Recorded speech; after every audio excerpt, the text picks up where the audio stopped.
Drama serial खुदा गवाह की अगली किस्त में हम देखेंगे कि सुफियान के वालिद उसको काफ़ी बातें सुनाते हुए कहते हैं कि तुम्हारी और जायशा की शादी होने वाली है। मैं नहीं चाहता कि तुम अरसलान की बातों में आकर अपना और जायशा का रिश्ता ख़राब करो।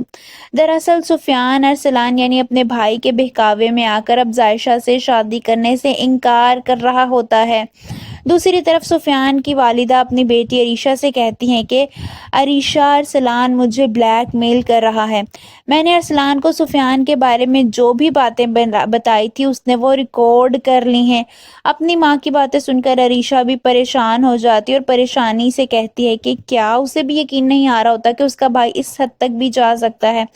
दूसरी तरफ हम देखेंगे कि जायशा सब्जी काट रही होती है जब बेध्यानी में उसका हाथ कट जाता है।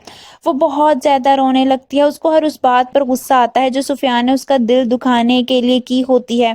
वहीं दूसरी तरफ हम देखेंगे कि राफे की तरक्की हुई होती है। वो बहुत खुशी से अपनी माँ को बताता है, जिस पर आलिया बेगम यानी राफे की माँ कहती हैं कि ये सब कुछ अरीशा की वजह से हुआ है। जब से वो इस घर में आई है ये सब कुछ हो रहा है। जिस पर राफे चिढ़ते हुए कहता है कि मेरे साथ जो भी अच्छा होता है या हमारे घर में जो भी अच्छा होता है, चाहे मेरी तरक्की हो, आप उसका क्रेडिट हमेशा अरीशा को दे देती हैं। उसको ये सारी बातें बिल्कुल भी अच्छी नहीं लग रही होती और जायशा वाले मामले के बातों से बिल्कुल भी ताया जान के बच्चे अच्छे नहीं लग रहे होते। वहीं हम देखेंगे कि जायशा बहुत ज़्यादा परेशान होती है। वो सुफियान को मुसलसल कॉल्स कर रही होती है मगर वो उसकी कॉल्स नहीं उठा रहा होता। ये बात उसे मज़ीद तकलीफ देती है। जायशा की वालिदा उसके पास आती हैं और उसे कहती हैं कि मैं अभी सुफियान से बात करती हूँ, वो तुम्हारे बारे में बहुत गलत राय कायम कर रहा है। जिस पर जायशा अपनी माँ को मना कर देती है और मना करते हुए वो अपनी माँ से कहती है कि प्लीज़ अम्मी, आप ऐसा कुछ नहीं करेंगी, आप एक काम करें, आप ये शादी रुकवा दें।